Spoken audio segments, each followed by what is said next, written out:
دا پراسیاب خټک تازه خبرې طالبانو ته یې څه وویل او څنګه یې د اشرف غني په حکومت غیرت وکړ. ګرانو لیدونکو السلام علیکم. د خیبر پښتونخوا مخکښ سیاستوال افراسیاب خټک ویلي د امریکا او طالبانو د تړون په لاسلیک افغانستان کې د جګړې جواز ختم شوی. د افغانانو په وژلو دي اوس کاروبار نه کوي، پیسې دي نه ګټي او ګېډې دي نه مړوي.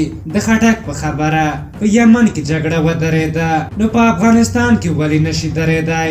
هغه غوښتنه کړې چې ژر تر ژره دې افغانستان کې د طالبانو له لوري روان تاوتریخوالی ودرېږي.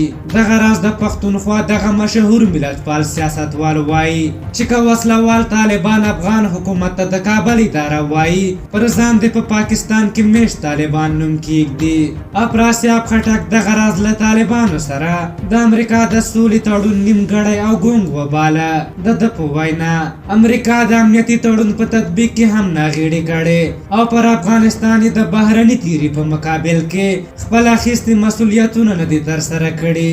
دغه راز افراسیاب خټک ټینګار وکړ چې ټول افغان جمهوریت پلوه باید په یوه لیکه کې ودرېږي او د سولې په شان د لویو مسایلو لپاره خپل واړه اختلافونه یوې خواته پرېږدي.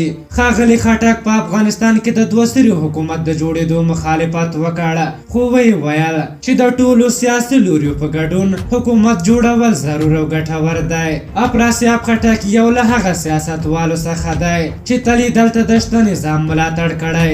د پاکستان او نورو موجودو ډلو ټپلو باره کې یې تل حقیقتونه ښکاره کړي او په افغانستان کې د پاکستان د لاسوهنې هم کلک مخالفت کړی او تل یې خپل غږ پورته کړی. په هر حال تاسو د افراسیاب خټک د دغه خبرو په هکله څه نظر لرئ؟ خپل نظرونه مو راته په کومنټ کې ولیکئ. که زموږ ویډیو مو خوښه شوې وي ضروري لایک کړئ. تر بلې ویډیو مو په لیو بخښونکي خدای سپارم. د الله په امان.